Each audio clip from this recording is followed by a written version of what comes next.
This is 790 KABC, a busy 8 o'clock hour. We're going to get into oral arguments at the U.S. Supreme Court on Arizona's SB 1070, the tough anti-illegal immigration law. The justices really came down on the Obama administration attorney yesterday. To say the least. Has Newt Gingrich run the worst campaign in history? There are some pundits who believe that is in fact the case. We're going to talk with Politico's David Mark at 8:36 this morning about that. John Phillips will join us, of course, in the fifth hour. Comes along at 9 o'clock. The Sage will get you home from 3 to 6, of course, with Geraldo at 10 and Hannity in between. So we've been following the trail of the L.A. County Assessor, John Noguez. And this is an elected position, and there are ethics investigations, a corruption probe into his activities, including his association with a big campaign contributor, a Phoenix area businessman named Ramin Salari. And apparently he's a friend and campaign contributor. He secured large tax reductions for residential and commercial property owners.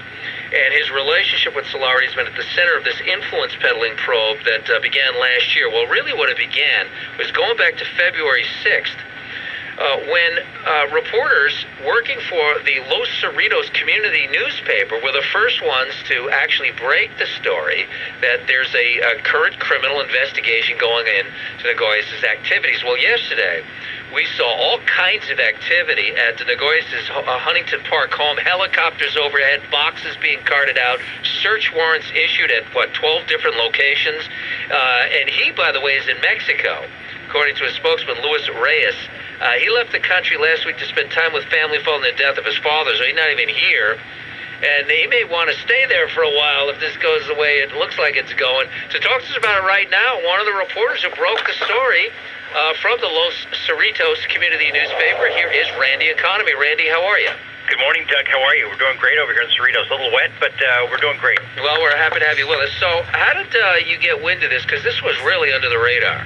Los Cerritos Community News had started receiving phone calls back in December of last year in regards to a number of situations that were going on inside the assessor's office from people who actually worked there, who basically were very, very concerned in regards to the amount of pressure that was being put on them to go ahead and participate in political activities of Mr. Noguez. And so we started to check into it, and we checked around, and then they got another phone call, and another one, and before you knew it, our phone started ringing off the hook. And that was before we actually published our first article on February 6th. We're talking Randy Economy from the Los Cerritos News, their website, by the way, loscerritosnews.net. .net is important, and all their reporting is posted there, so you can read the whole trail. So yesterday, of course, the search warrants came down. He's out of the country, and of course, the charge here is that campaign contributors were getting, specifically this one guy, Ramin Salari. Yeah, Ramin Salari. Ramin Salari. We're getting huge property tax breaks. And of course, in exchange, I guess the allegation is it was a quid pro quo for the cash that he poured into the campaign coffers. Well, of course, there's been no criminal charges filed yet against Mr. Noguez or anybody who is connected with him. But I think what we saw yesterday was the opening of the next phase of this investigation that we have been reporting on at Los Cerritos Community News, during the last 4 months. And I think the main alarming thing is the amount of influence that Mr. Solari has, and other campaign contributors who have donated thousands of dollars to him during the past 2 years. And the amount of influence they actually have directly to Mr. Noguez. And Los Cerritos Community News, we have done a tremendous amount of research and have gotten lots of documents, thousands of documents from the assessor's office under the Freedom of Information Act. And we've gone through them with a fine-tooth comb with our attorneys, and there's no doubt in our minds that Mr. Noguez's office is basically controlled by political operatives. And I think that that's alarming, and I think that's one of the reasons why Los Cerritos Community News was the first newspaper to demand his resignation. Well, and then, this is the political shenanigans aside.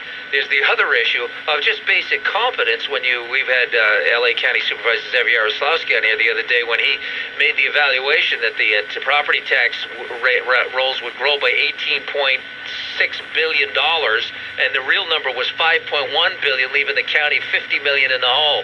So there's real problems here. There's a lot of stink.